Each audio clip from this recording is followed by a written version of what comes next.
Happy Monday, everybody. I'm Phil Rodriguez. After a mad weekend of March Madness, it's time to recap. So first up, Final Four is set, and March Madness delivered in a big way this weekend. Start with the headliner, number 2 UConn, knocked off number 1 Duke in an Elite Eight game for the ages. Huskies were down 19 points, but they never blinked, clawed all the way back, and when it mattered most, freshman Braylon Mullins launched a 35-foot prayer from half court at the buzzer, and it was answered. Cue madness in the stands, madness back home in Connecticut. The shot punches UConn's ticket to Indianapolis and sends Duke's freshman-loaded roster home.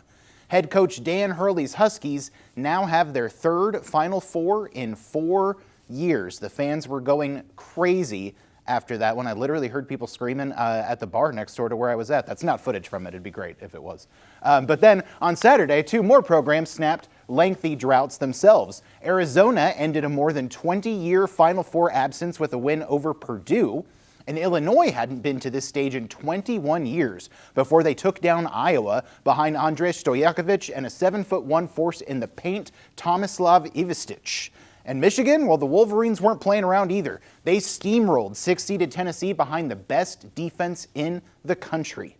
So the Final Four is now set for this Saturday, April 4th in Indianapolis. Ooh, hard to say, with tip-off at 5:08 p.m. on TBS and HBO Max if you're a streamer guy like myself. UConn takes on Illinois. Arizona will face off against Michigan in a battle of 1 seeds. That game will be crazy. Well, on to a story that's not as much fun. One of the greatest golfers to ever live is facing serious legal trouble once again for driving under the influence. Tiger Woods, the 15-time major champion, was arrested and charged with driving under the influence Friday afternoon following a rollover crash on Jupiter Island, Florida, just miles from his home. According to the Martin County Sheriff's Office, Woods was driving a dark Land Rover near 2 p.m. when he approached a truck pulling a trailer at high speed. The truck attempted to turn into a driveway and Woods tried to pass, but clipped the back of the trailer. The impact sent his SUV rolling onto its driver's side, as you can see there, and sliding to a stop on the road. Woods was able to climb out of the passenger window. Neither he nor the truck driver were injured. When deputies arrived, they said Woods appeared lethargic. He agreed to a breathalyzer, which came back at 0, but he refused a urinalysis. Woods told officers he was taking medication for injuries from previous accidents.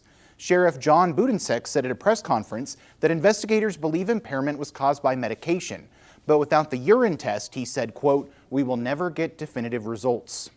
Woods was booked on 3 charges: DUI with property damage and refusal to submit to a lawful test. These are some previous times that Woods has gotten arrested here on your screen. He was held for 8 hours and released just before midnight.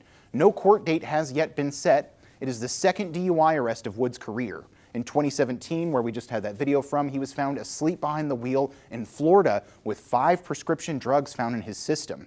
At the time, he pleaded guilty to reckless driving.